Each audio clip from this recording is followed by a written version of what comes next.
Today, let's learn a little bit about this immigrant from Ireland on this episode of Antique Bottle Stories.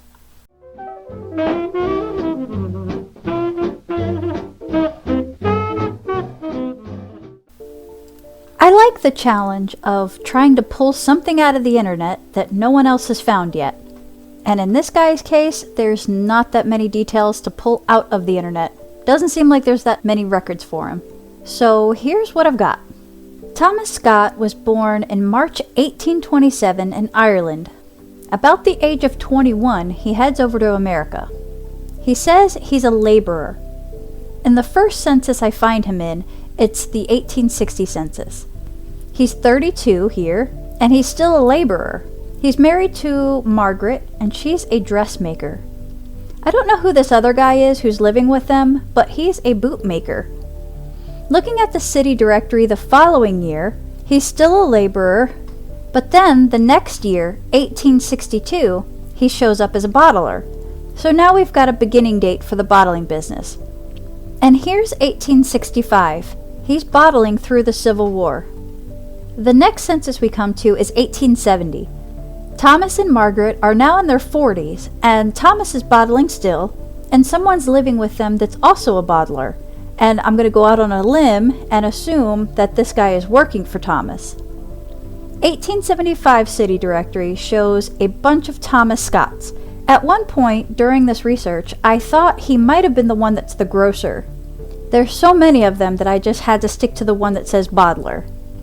So we're at the 1880 census. Thomas and Margaret are in their 50s now, and I never saw any children coming or going, so I don't think they had any kids. He's still bottling, though. Look how many Thomas Scotts there are in 1881. By the time we get to 1890, there are probably 25 Thomas Scotts living in Philly. I couldn't find a bottler in this one, so I was pretty sure he wasn't bottling anymore. But then I got to the 1900 census. I was expecting a different occupation for him, but there he is listed with Margaret, and he's listed under mineral waters. He's 73 here. So I tried looking for him in the 1900 city directory, the same year as the census, but I couldn't find him in there. He's not listed under bottling or under mineral water in the directory. So the only way that I could figure out which Thomas is the correct one was to go back to look at the address on the census. This one says Bainbridge. So that would be this Thomas here. But it doesn't list him bottling. And it's very clearly putting occupations for everyone else. So I'm scratching my head here. Why do I not see him bottling in the directory since 1881? I looked through several more years in the 80s, and he's not listed as having an occupation in the directories. So did he just say he was bottling in the 1900 census because that's what he used to do? I'm starting to think so. So here's a look at the last known address for him on Bainbridge Street in Philadelphia. Thomas died in 1907 at age 80. I even found his death certificate. It says that he died of old age, senility. His wife died in 1903, so he's been alone for the past 4 years. Poor guy. So my bottle is a very simple squat bottle. It just says Thomas Scott Phila for Philadelphia. It's blown, and it looks like it might be an applied blob top. See how the lip slops over here?